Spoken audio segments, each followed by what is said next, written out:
Om Tassat. Raj Yoga, Conquering the Internal Nature. Chapter 1st. Introductory. All our knowledge is based upon experience.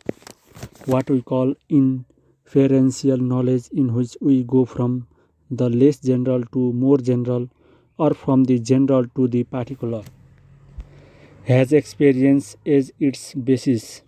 In what are called the exact sciences, people easily find the truth because it appeals the particular experiences of every human being.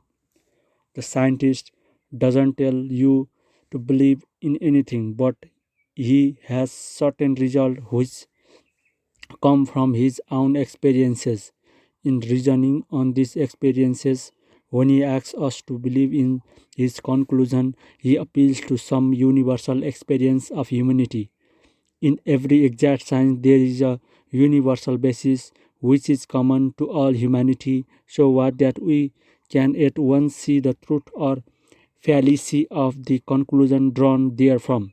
Now the question is, has religion any such basis or not? I shall have to answer the question both in affirmative and in negative.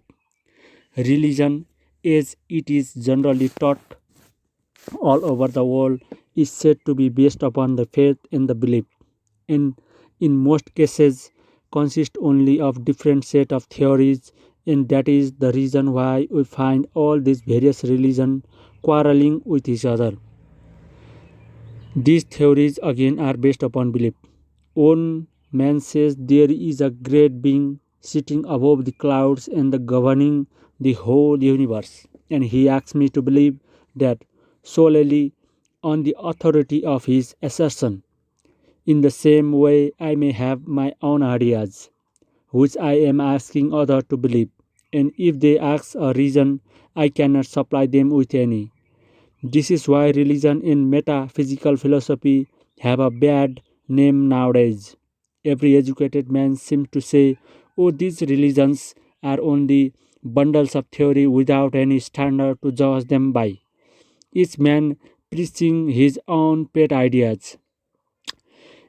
At the same time, I must tell you that there is a basis of universal belief in religion governing all these different theories and all the varying ideas of different sect of the men in different countries. Going to the basis of them, we find that they also are based upon universal experiences. In the first place, I will ask you to analyze all the various religions of the world. You will find that these are divided into two classes: those with a book and those without a book. Those with a book are the strongest and have the largest number of followers. Those without books have mostly died out, and few ones have very small followings. Yet in all of them we find one consensus of opinion that the truth they teach are result of experiences of a particular person.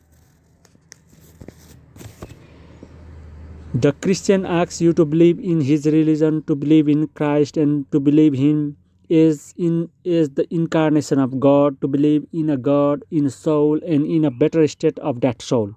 If I ask him for reason, he says, no, it is my belief. But if you go to the fountainhead of Christianity, you will find that it is the best of an experience. Christ said he saw God. The disciples said they felt God, and so forth. Similarly, in Buddhism, it is the Buddha's experience. He experienced a certain truth, saw them, came in contact with them, and preached them to the world. So with the Hindus, in their books, the writer who are called the rishis or the sages declare they have experienced a certain truth, and this they preach. Thus, it is clear that all the religions of the world have been built upon that one universal and adamantine foundation of all our knowledge, direct experience. The teacher all saw God. They all saw their own soul. They saw their eternity. They saw their future, and what they saw they preached. Only there is a difference that in most of these religions, especially in modern times, a peculiar claim is put before us. And that claim is that these experiences are impossible at the present day. They were only possible with a few men who were the first founder of the religion that subsequently bore their names. At the present time, these experiences have become obsolete, and therefore we have now to take the religion on belief.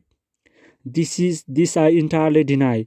If there has been one case of experience in this world, in particular branch of knowledge, it absolutely flowed that this experience has been possible millions of times before and will be repeated eternally. Uniformity is the rigorous law of the nature. What once happened can happen always. The teacher of the science of yoga therefore declared that the religion is not only based upon the experience of ancient time, but that no man can be religious until he has the same perception himself. Yoga is the science which teaches us how to get this perception. It is the useless to talk about the religion until one has felt it.